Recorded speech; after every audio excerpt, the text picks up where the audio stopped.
কি আলোচনার বলেছিলাম আপনাদেরকে যে আমি শায়েখের কাছে কিছু সময় ছিলাম। এই অল্প সময়ে এমন কিছু আমি খোরাক শায়েখ থেকে পেয়েছি যেটা আমার অনেক কিছু সমাধান কয়েকটা খোরাক থেকে পাওয়ার মতো। আর প্রথমেই বলেছিলাম আমরা এলাকাবাসী ভাগ্যবান, এরকম একজন মেহমানকে আমরা পেয়েছি, এরকম একজন উস্তাজ, হাজার হাজার আলেমদের উস্তাজ, হাজার হাজার হাদিস বিশারদদের উস্তাদ, উস্তাজুল আসাতিজা, বিশিষ্ট হাদিস বিশারদ শায়েখ কাজী ইব্রাহিম হাফিজাহুল্লাহ। আল্লাহ রাব্বুল আলামিন হযরতের হায়াতের মধ্যে বারাকা দান করুন, সবাই পড়ে আমিন। নবী আলাইহিস সালামকে খুঁজে তালাশ করে তিনজন সাহাবী নবীজির হুজরায় গিয়েছে, নবীজির ঘরে গিয়েছে। আম্মা জান আয়েশা সিদ্দিকা রাদিয়াল্লাহু তাআলা আনহা ঘরে, নবীজি বাইরে ছিলেন। সংক্ষেপে বলছি, এবার আম্মা জান আয়েশা বলছেন আপনারা বসেন, নবীজি আসবেন হয়তো কিছুক্ষণ পরে, একটু বাইরে গেছে। অনেকক্ষণ অপেক্ষা করার পর নবীজি আসতেছেন না, ওনারা চলে গেছে। এর মধ্যে এই তিনজন কিছু কথোপকথন করছে, কিছু গল্প করছে। এই গল্প আবার ভিতর থেকে, পর্দার ভিতর থেকে কে শুনছেন? আম্মা জান আয়েশা। কি গল্প? তিনজন বলতেছেন, দেখেন নবীজি মুহাম্মদুর রাসূলুল্লাহ সাল্লাল্লাহু আলাইহি ওয়াসাল্লাম উনি আমল ইবাদত বেশি করলেও জান্নাতে যাবেন, কম করলেও জান্নাতে, উনি তো জান্নাতি।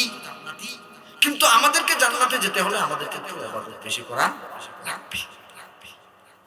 বাকি দুইজন বলে হ্যাঁ ঠিকই তো। এখন একজন বলতেছে তাহলে আজকে থেকে আমি সিদ্ধান্ত নিলাম যতদিন হায়াতে বেঁচে থাকবো প্রত্যেক রাতে সারা রাত আমি কিয়ামুল লাইল, সারা রাত নামাজে কাটাবো, সারা রাত ইবাদত করবো, ঘুমাবো ঘুমবা। আরেকজন বলতেছে ঠিক আছে তুমি ঘুমাবো না, আমি আরেকটা সিদ্ধান্ত নিলাম যতদিন বেঁচে থাকবো ততদিন সারা বছর প্রতিদিন আমি রোজা রাখবো, একদিনও আমি রোজা ভাঙবো। আরেকজন বলতেছে সারা রাত নামাজ পড়বা, আরেকজন সারাদিন রোজা রাখবা, যতই বলো, যদি স্ত্রী থাকে, সন্তান থাকে, সংসার থাকে, পরিবার থাকে, পারিবারিক ঝামেলার কারণে, পারিবারিক সাংসারিক ঝামেলার কারণে বেশি একটা ইবাদত করা যায় না। তাহলে আমি সিদ্ধান্ত নিয়েছি যতদিন বেঁচে থাকবো বিয়ে শাদী করবো না, যাতে বেশি করে ইবাদত। আচ্ছা ভাই, এই তিনজনের উদ্দেশ্য ভালো না খারাপ? বুঝেন নাই মনে হয় কথা, ভালো না খারাপ? আলাপ আলোচনা যেটা চলতেছে, ভালো আলোচনা চলতেছে নাকি খারাপ আলোচনা? আরে আমলের আলোচনা চলতেছে, বেশি আমল কিভাবে করা যায়? অনেকক্ষণ অপেক্ষা করার পরে নবী আলাইহিস সালাম এখনো আসতেছেন না, এই তিনজন চলে গেছেন। আম্মা জান আয়েশাকে বলে গেলেন আম্মা জান আমরা চলে যাচ্ছি, নবী আলাইহিস সালাম আসলে পরবর্তীতে আমরা সাক্ষাৎ করতে আসব। এই বলে তারা চলে গেলেন। চলে যাওয়ার কিছুক্ষণ পরেই রাসূলুল্লাহ সাল্লাল্লাহু আলাইহি ওয়াসাল্লাম ঘরে হাজির। আম্মা জান আয়েশা বলতেছেন ইয়া রাসূলুল্লাহ তিনজন সাহাবী আপনার অপেক্ষায় অনেকক্ষণ বসা ছিলেন, তারপরে তারা চলে গেছেন। নবীজি বলতেছেন তারা কিছু বলে গেছে কিনা?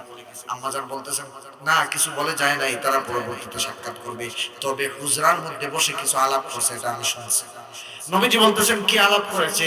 এবার আম্মা জান আয়েশা রাদিয়াল্লাহু তাআলা আনহা বলতেছেন তারা আলাপ করেছে এই তারা তিনজনে এই সিদ্ধান্ত নিয়েছে, যে হাদিসটা একটু আগে শোনাইলাম, যে কথাগুলো। নবী আলাইহিস সালাম এই কথা শোনার পরে বাহ্যিক দৃষ্টিতে আপনি দেখতেছেন নবীজি খুশি হওয়ার কথা যে আমার উম্মত, আমার সাহাবীরা আমলের প্রতি প্রতিযোগিতা শুরু করে দিয়েছে, কিন্তু উল্টা হয়েছে, নবী আলাইহিস সালাম রাগান্বিত হয়েছে। জিজ্ঞেস করলেন আয়েশা তারা কোন রাস্তা দিয়ে গিয়েছে, আমাকে দেখাও তাড়াতাড়ি। আম্মা জান আয়েশা বলতেছেন আমি দেখছি তারা ওই দিকে গেছে। নবীজি ওই দিকে দৌড়ায় গেছেন, দৌড়ায় যায় দেখতেছেন তিনজন লোক যাইতেছে। ডাক দিলেন তোমরা কারা? দৌড়ায় তারা আসলো, ইয়া রাসূলুল্লাহ ইয়া হাবিবাল্লাহ আপনার কাছে গিয়েছিলাম, অনেকক্ষণ অপেক্ষা করেছি, আপনাকে পাই নাই। এবার নবীজি রাগান্বিত সুরে বলতেছেন সব কথা বুঝলাম, কিন্তু আমার হুজরায় বসে বসে তোমরা কি কি আলাপ করেছো আগে বলো।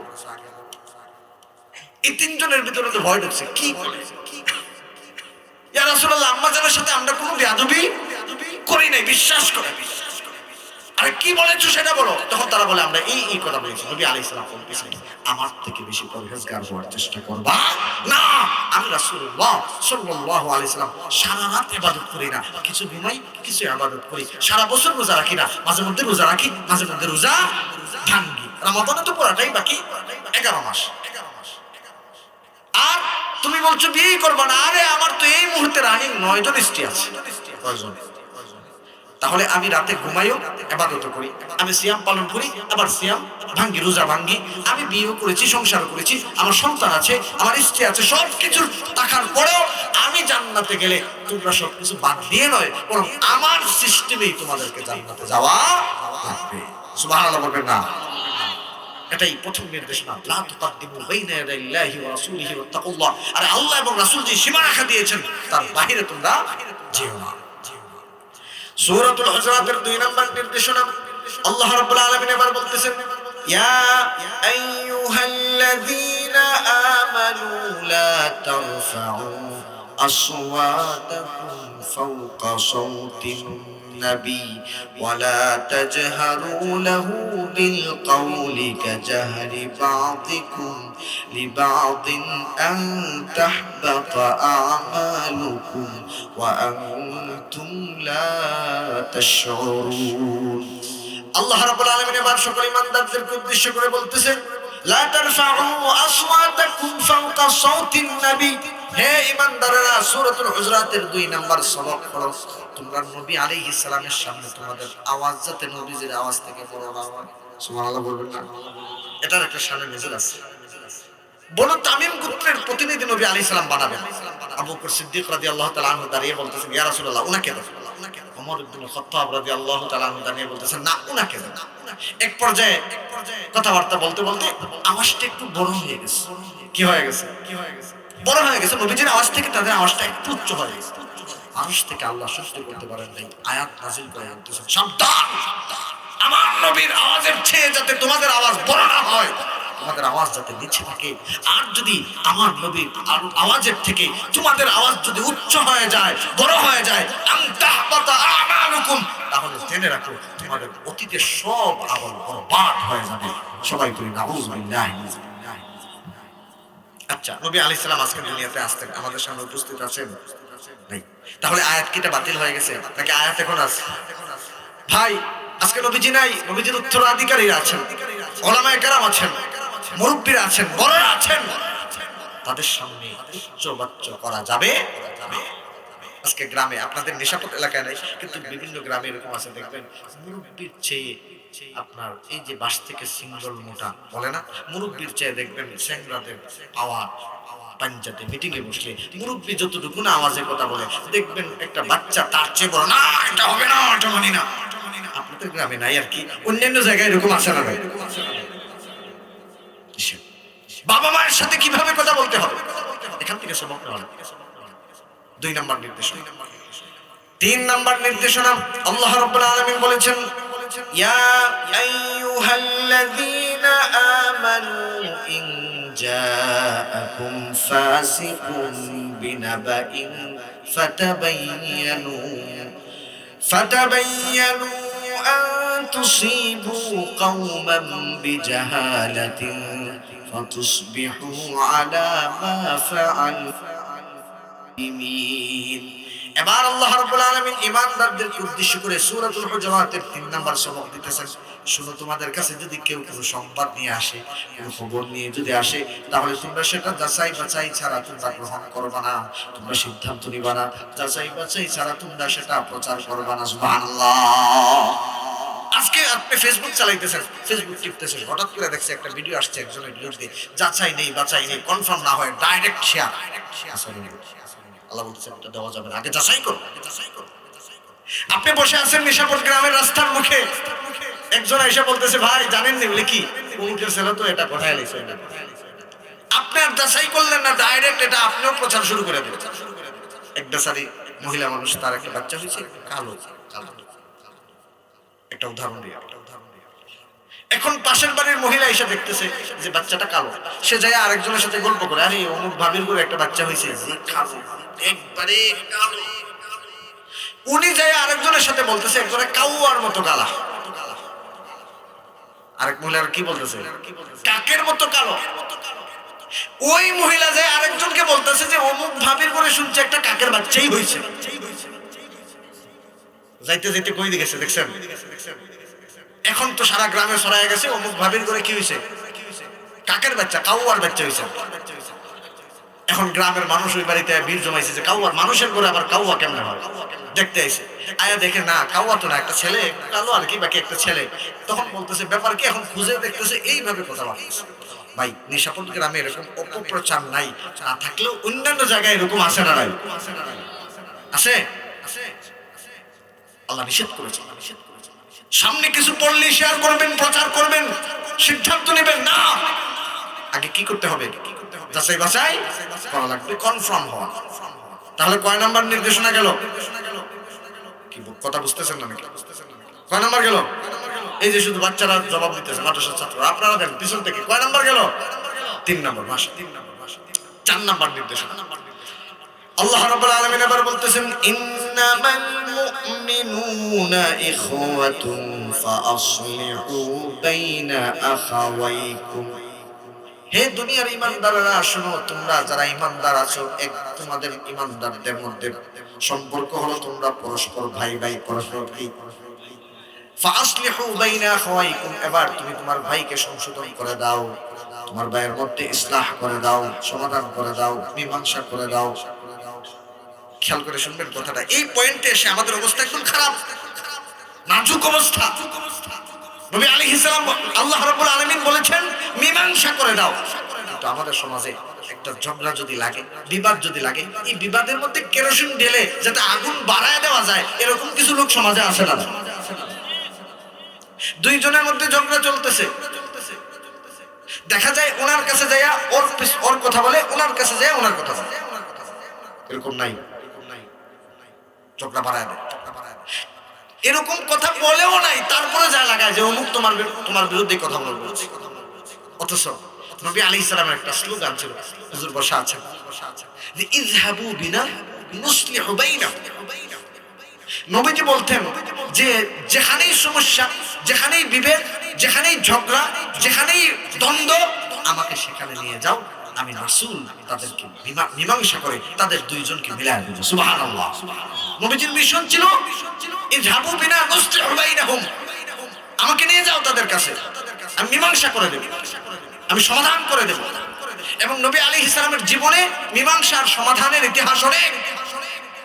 এর মধ্যে অন্যতম একটা আপনার ইতিহাস হলো, নবী আলাইহিস সালাম মক্কা থেকে হিজরত করে যখন মদিনায় যান, মদিনায় যাওয়ার পরে এমনি এমনি রাষ্ট্রপ্রধান হয়ে গেছেন, বিষয়টা এমন নয়, অটোমেটিক না।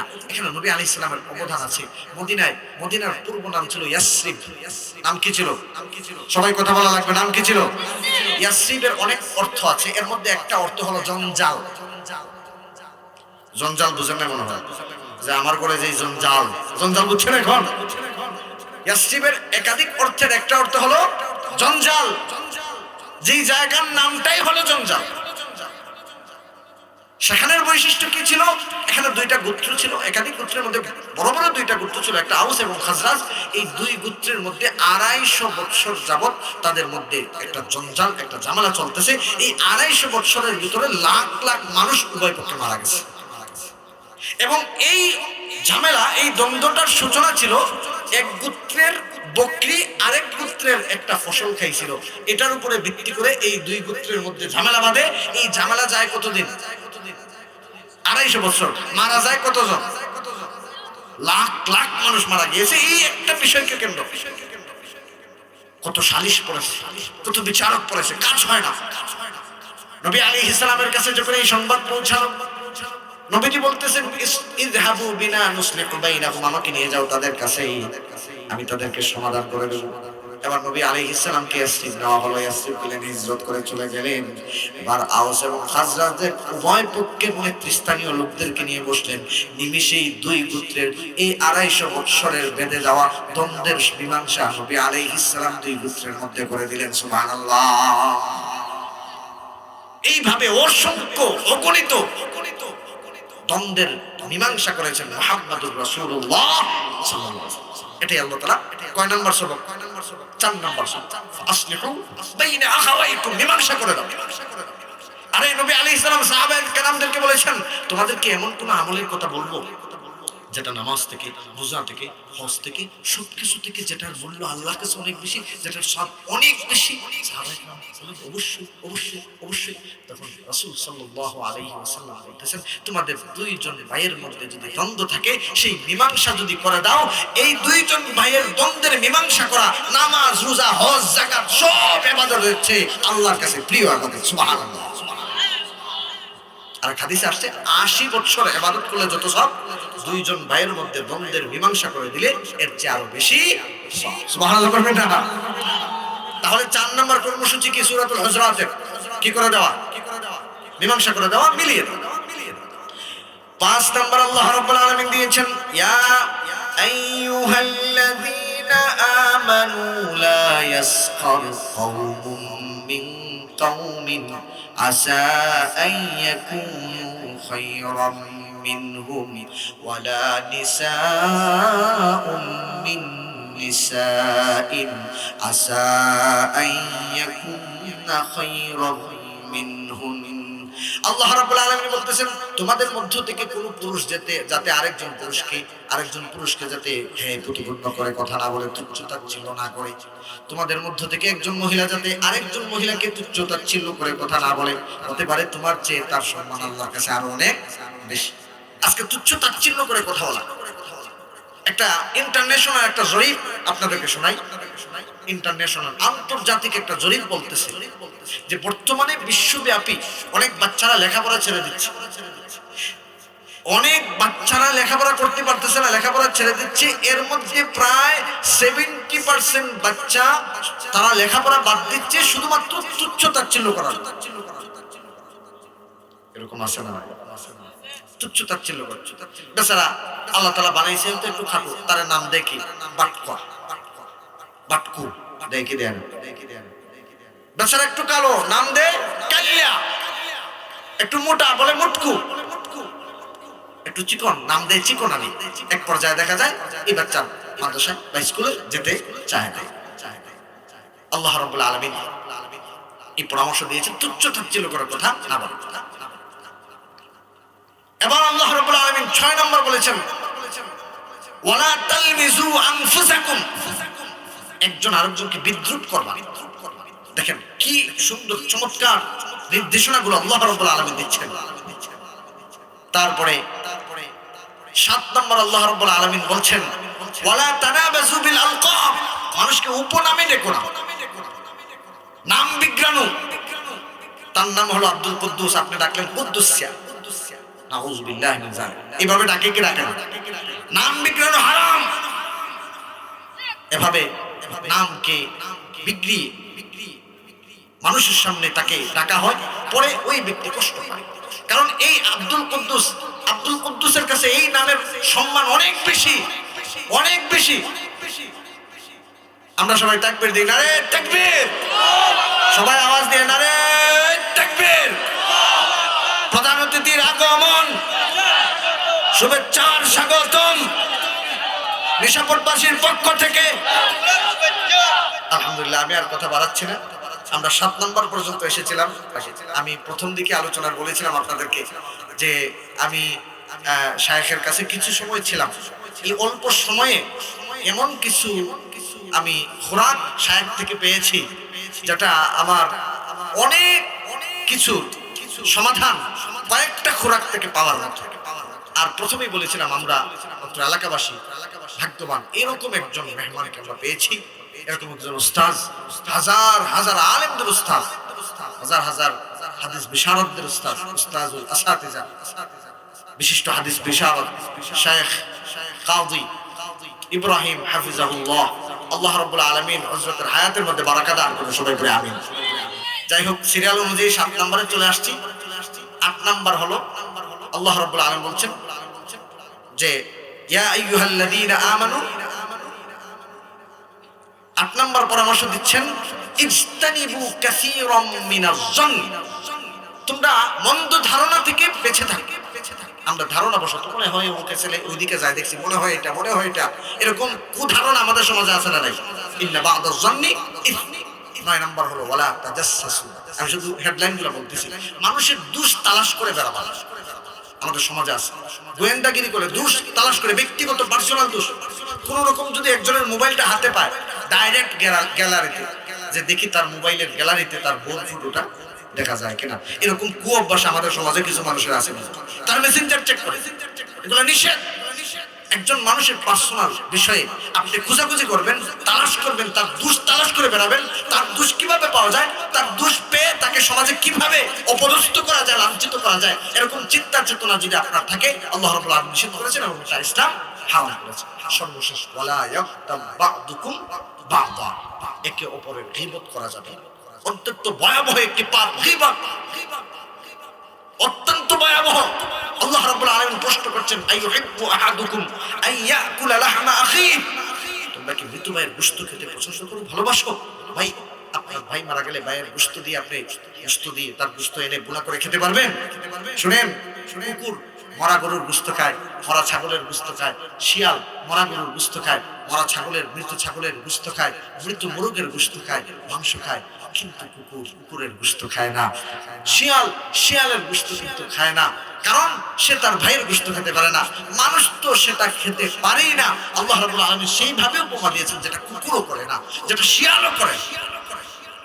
আম্মাজান আয়েশা সিদ্দিকা রাদিয়াল্লাহু তাআলা আনহা নবী আলাইহিস সালামের কাছে বসা, এমত অবস্থায় নবীজির আরেকজন স্ত্রী সুফিয়া রাদিয়াল্লাহু তাআলা আনহা নবীজির কাছে আসলেন।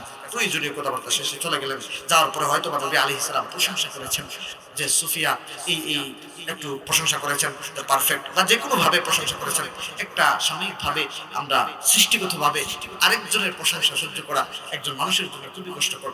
সেই জায়গা থেকে আম্মাজান আয়েশা সিদ্দিকা রাদিয়াল্লাহু তাআলা আনহা একটা মন্তব্য করেছেন, হাসবুকা মিন সুফিয়াতি কাযা ওয়া কাযা, ইয়া রাসূলুল্লাহ, ইয়া হাবিবাল্লাহ, আপনি সুফিয়ানের এত প্রশংসা করলেন, আপনি বললেন সুফিয়া এই পারফেক্ট, অথচ তার এই সমস্যা। হাদিসের ইবারত তানি কাসিরাতান, উনি ইঙ্গিত দিলেন যে সুফিয়া তো খাটো মহিলা, একটু খাটো, এতটুকু কথা। ভাই, এরকম কথা আমাদের মধ্যে হয় কি হয় না? কি বলছেন? একটু খাটো, আমরা তো স্বাভাবিকভাবে নিলাম। রাসূল সাল্লাল্লাহু আলাইহি ওয়াসাল্লাম রেগে থরথর করে কাঁপছেন, আয়েশা লাকাদ কুলতি কালিমাতান লাউ মুজিজাত বিমাইল বাহর লামাজাজাতহু, তুমি জানো তুমি কি কথা বলেছো? তোমার এই কথাটি যদি মহাসমুদ্রের মধ্যে ফেলে দেওয়া হয়, এই কথা এত খারাপ, এত নিকৃষ্ট, এই যে একটা মন্তব্য করলো আরেকজনের ব্যাপারে তার অনুপস্থিতিতে, এই কথা আল্লাহর কাছে এত ঘৃণিত, এত দুর্গন্ধযুক্ত, এই কথা যদি মহাসমুদ্রের মধ্যে ফেলে দেওয়া হয়, মহাসমুদ্রের পানি পচে গলে দুর্গন্ধময় হয়ে যেত। এত নিকৃষ্টতম কথা জীবনে আর বলবা। এই গীবত আমরা উঠতে বসতে, চাষ করে, রাস্তায় হাঁটতে উঠতে, মসজিদে নামাজ পড়তে গিয়েছি, দুইজনের সাক্ষাৎ, আরেকজনের গীবত হয় কি হয়? আমাদের দুইজনের সাক্ষাৎ মানে আরেকজনের সাথে গীবত। এই 10টা নির্দেশনা আল্লাহ রাব্বুল আলামিন দিয়েছেন। আমি আর কথা বাড়ালাম না, শাইখকে বসিয়ে রেখে 2 মিনিট নিয়ে নিলাম। ক্ষমা সুন্দর দৃষ্টিতে দেখবেন শাইখ ইনশাআল্লাহ। আল্লাহ তাআলা শাইখের হায়াতের মধ্যে বারাকা দান করুন। আমরা শেষ পর্যন্ত যারা এলাকাবাসী আছি, শেষ পর্যন্ত শাইখের কথা শুনবো, আমরা সেখান থেকে খোরাক নেওয়ার চেষ্টা করব। হয়তো সেখান থেকে আমরা আনন্দ, বিনোদন, তারপরে আপনার এরকম খুব বেশি কান্না, খুব বেশি হাসির খোরাক আমরা হয়তো পাবো না, কিন্তু জীবন পরিবর্তনের খোরাক আমরা নিতে পারবো ইনশাআল্লাহ। আসসালামু আলাইকুম ওয়া রাহমাতুল্লাহি ওয়া বারাকাতুহু।